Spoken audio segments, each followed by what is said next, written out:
A pregnant woman asked me to give up my seat at my sister's graduation ceremony. When I politely said no, her husband dumped a 20-ounce iced coffee into my lap. Let me back up. This graduation wasn't just for my sister. It was for my grandmother. She raised us after our parents died.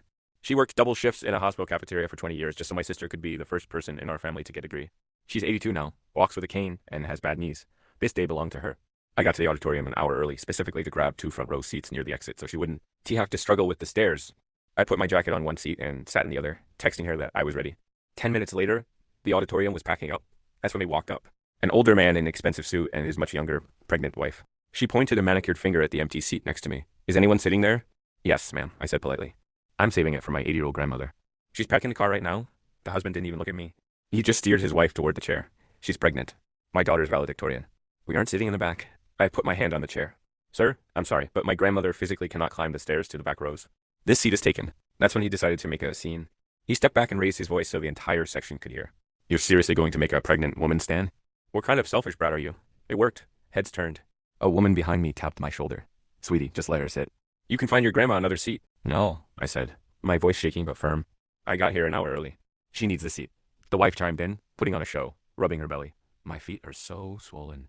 I think I'm going to faint. The husband stepped right up to my face. Move. Now. No. He grabbed my large iced coffee from the armrest. He didn't even hesitate. He popped the lid and dumped the entire thing onto my lap and the empty seat. Whoops, he sneered. Now nobody sits there, happy. I sat there, frozen, watching the cold, sticky brown liquid drip off my jeans onto the floor. The auditorium went dead silent. Even the people who were on his side gasped. Security, someone shouted. A guard started walking over, but before he could get there, the double doors next to us opened. My grandmother walked in. She was leaning heavily on her cane, looking small and frail. But then she saw me, soaked in coffee. She saw the man standing over me with the empty cup, and she saw who the man was. She stopped. She didn't look frail anymore. She marched right up to him. Dr. Henderson, she said, her voice cutting through the silence. The husband froze. He looked at my grandma, squinting. Then his face went pale. You remember me? She asked loudly. I served you lunch in the cafeteria for 15 years. I also remember when the hospital board fired you for harassing the nursing staff. The wife looked at her husband. What is she talking about? He didn't tell you? My grandma continued, turning to the crowd. He got fired for throwing a scalpel at a nurse who wouldn't give up her break time for him. Looks like he hasn't changed. The security guard finally arrived. He looked at me, dripping wet. He looked at the puddle on the chair.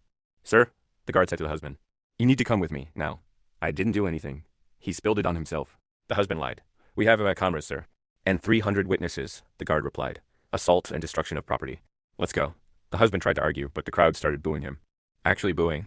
He turned red, grabbed his wife, who looked absolutely mortified, and stormed out, followed by security. I used a stack of napkins to dry off the seat. My grandma sat down, took my hand, and smiled. You okay, baby? She asked.